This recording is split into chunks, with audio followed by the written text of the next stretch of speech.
Ibinandera ni Coach Team ang kasiyahan sa ipinakitang bangis ng player nito na si Stephen Holt sa huling bakbakan ng grupo versus Rain or Shine ni Coach Cheng Giao. Sa kanyang pahayag, binanggit nito na kahit matindi ang opensiba ni Holt, hindi umano nito kinalimutan ng depensa dahilan para makuha nila ang twice to beat incentive sa quarterfinals ng PBA. Kaabang-abang naman ang susunod na bakbakan ng Magnolia ni Coach Chito Victorero at TNT Tropang 5G ni Coach Chot Reyes sa paparating na quarterfinals. Matatanda ang huling nagharap ng dalawa sa huling laban nila sa elimination round kung saan pareho nilang hinabol ang twice to beat incentive at si dating PBA Commissioner Noli Iyala binanatan si Mikey Williams. Bunga ng mga balitang hindi na matutuloy ang pagpirma nito sa kupunan ng Converge. Tutukan po natin ang lahat ng yan, pero bago yan, pakisubscribe, like and share na lang muna para pareho tayong updated. Walang pagsidlan ng papuri at pasasalamat si Coach Team sa ipinakitang bangis ni Stephen Holt ng Barangay Ginebra. Paliwanag niya, hindi umano iniwan ni Holt ang depensa sa kabila ng pananalasa nito sa opensa kalaban ng Rain or Shine ni Coach Cheng Giao. Narito ang kanyang pahayag.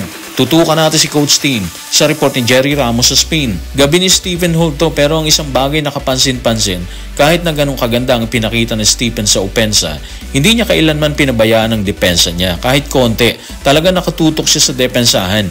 Nakatutok siya sa pagbabalik sa depensa. May 12 rebounds siya ngayong gabi para pangunahan kami. Napakahusay ng kanyang scoring at talagang nag-enjoy ako dyan. Pero hindi ko maipaliwanag kung gaano ko nagustuhan yung iba pa niyang ginawa at ang ambag niya sa koponan. Obvious naman kasi na gabi talaga ni Stephen Holt yun. Imagine kung umada siya ng 27 points, 12 rebounds at 4 assists. Grabihan yun ha, ang laki po nun. Kinuha niya kasi yung 17 points sa second half ng bakbakan kung saan crucial yung laban. Dikit naman kasi yung laban mula sa una pa lang Nung third quarter, lamang pang Rain or Shine ng dalawa, 63-61. Pero matindi ang ginawa ng dalawang Gene Kings si Stephen Holt at si Japet Aguilar. Bumomba sila ng 13-2 run para agawin ng matinding lamang, 74-65 kagad. Hindi pa natapos sa third quarter ang pananalasa ng Ginebra. Tumawid pa yun hanggang fourth quarter. Bumomba sila ng 15 points dahilan para ipako ang Rain or Shine sa 67 habang 89 naman ang Barangay Ginebra. Ayun, hindi na nakadikit ang grupo ni Coach Cheng. Pinakamalapit na nilang dikit sa Ginebra yung 17 points na lamang ng Barangay Ginebra. At nangyari yan sa isang jumper ni Mark Borboran. Nahirapan na silang humabol dahil sa laki ng lamang na pinaulan ni Stephen Holt at Japet Aguilar. Si Japet nagtala naman ng 18 points, 10 rebounds at 2 assists. Si Malonzo, Abarientos, Rosario, Thompson, buong grupo talaga ng Ginebra. Malaki yung ambag sa panalong itinala nila kontra sa Rain or Shine. Senyales na determinado silang umakyat sa mas mataas na level bukod sa pagkuha ng twice to beat incentives dito sa quarterfinals. Kitang-kitang desidido ang grupo ni Coach Team na makarating sa gusto nilang puntahan ngayong conference. Sa huling tala, makakaharap nila ang Converge Fiber Xers habang haharapin naman ng Magnolia ang TNT Tropang 5G. Suma total, rematch ng Magnolia at TNT ang ating masasaksihan sa quarterfinals. Matatanda ang pinulbos ng Mags ang TNT sa huling laban para sa twice to beat incentive bago pa itakda ng PBA ang schedule ng quarterfinals. Narito ang report. Tutukan natin si Jerry Ramos sa kanyang report sa Spain. Ang nasa ikatlong pwestong Magnolia ay makakaharap ang nasa ika-6 na pwestong Tropang 5G habang tatangkain itong hadlangan ng hangarin ng TNT na maging susunod na kupunang makakuha ng Grand Slam kasunod ng Pure Foods franchise na huling nakagawa nito noong 2014 sa ilalim ni Coach Team bilang San Mig Coffee. Samantala, ang kupunan ni Coach Team ng Barangay Ginebra ay makakaharap ang number 5 na Converge Fiber Xers sa quarterfinals na magsisimula ngayong Miyerkules sa Field Sports Arena. So ngayon malinaw na mga ka-playoffs, Ginebra versus Converge at TNT versus Magnolia. Wala naman tayong duda na lahat ng schedule ng laban magiging mainit at masarap panoorin, di ba? Pero sa schedule ngayon na itinala ng PBA, magandang panoorin siguro ang bakbakan ng TNT at Magnolia. Tanong is bakit, di ba? Yung TNT kasi, sariwa pa sa kanila ang pagkatalong nalasap nila sa mga kamay ng grupo ni Coach Chito. Kaya natural, mas magiging masigasig sila dito. Mas gusto nilang manalo ngayon, di ba? Hindi lang para makabawi, kundi para maitawid nila ang tila naghihingalo nilang hangarin na Grand Slam. Sinabi nating naghihingalo kasi isang beses lang sila matalo, uuwi na sila. Totally wala na silang pag-asa, di ba? Out na sila sa semis. Yun yung mabigat sa kanila ngayon. Sa isang side, inspired naman ng Magnolia. Ang iniisip nila, tinalo na nila ang TNT sa huling laban. Kaya yung ginawa nilang strategy sa nakaraan, dadagdagan na lang nila yun. Yun din ang gagamitin nilang kanilang strategy for sure. Effective kasi eh. So yun yung nakikita nating senaryo dito sa Magnolia.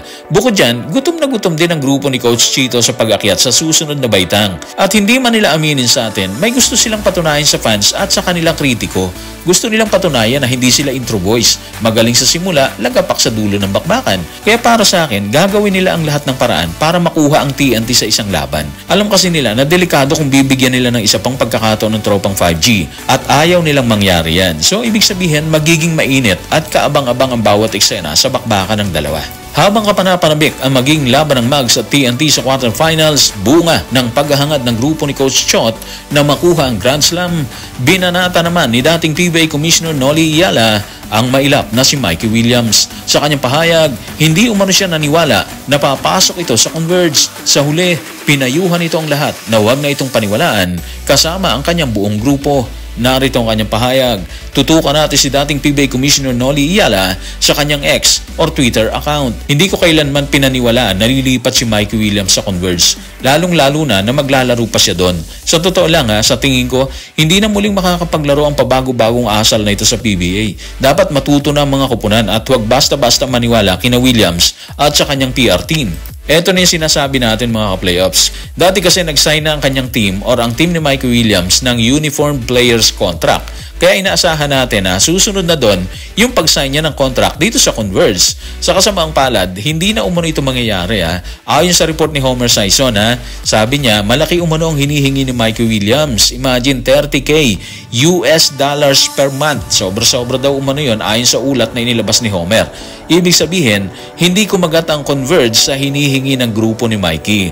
At dahil dyan, sumabog na nga ang mainit na patutsada ni dating PBA Commissioner Noli Iyala. Parang sa dulo ng pahayag ni Kume, sinasabi niya na huwag na nating paniwalaan tong taong to kasama yung kanyang PR team. I-disqualify na natin to.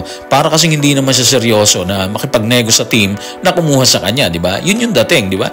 Kung titingnan mo naman talagang mabuti, may inis ka talaga. Una sa TNT, hindi natapos yung negosasyon. Pangalawa ngayon sa Converge, baliwala din.